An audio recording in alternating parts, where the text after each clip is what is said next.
Bəqərə surəsi və digər bir çox surələrdə biz görürük ki, sələmxorluq haqqında uca Rəbbimizin təhdid edici ifadələri var. Sələmxorluqla məşğul olanlar, Allah onları buyurur ki, Allah və onun rəsulu ilə müharibəyə girişiblər. Başqa heç bir günahkar haqqında bu ifadə işlənməyib Qur'anda. Maidə surəsində Allah və onun rəsulu ilə müharibəyə girişənlərin çarpazvarı əl-qollarını kəsin, onları sürgün edin və s.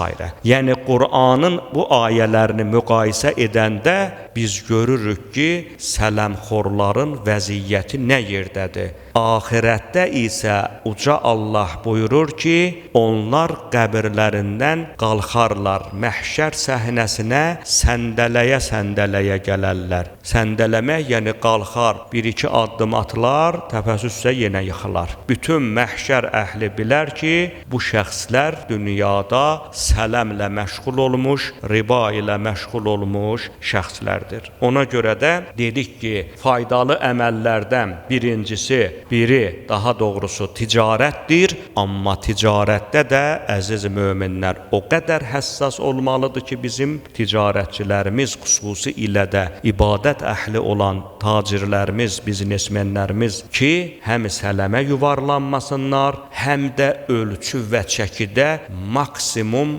diqqətli olsunlar. Belə rəvayət olunur ki, bir gün İmam Əli əleyhissalam Kufə bazarında gəzirdi, qəssabxanadan keçəndə gördü bir xanım qəssaba yalvarır ki, mənə biraz artıq ət ver. Qəssab isə tərəzini dəqiq çəkmək istəyirdi. İmam əleyhissalam yaxınlaşır qəssaba, deyir onun payını artır. And olsun Allaha, keşkə bilərdin ki, artırdığın payda nə bərəkətlər var. Deməli, bacardığımız qədər, məsələn, parça satırsan, 1-2 santı artıq ver. Nə bilim, tərəzi işi ilə məşğulsan, artıq qram elə. İmam buyurur ki, keşkə bilərdiniz onun bərəkətini. Deməli, tacirlər, ticarətlə məşğul olanlarımız gərək maksimum şəkildə diqqətli olsunlar ki, sələmə, başqalarının haqqına girməyə yol verməsinlər.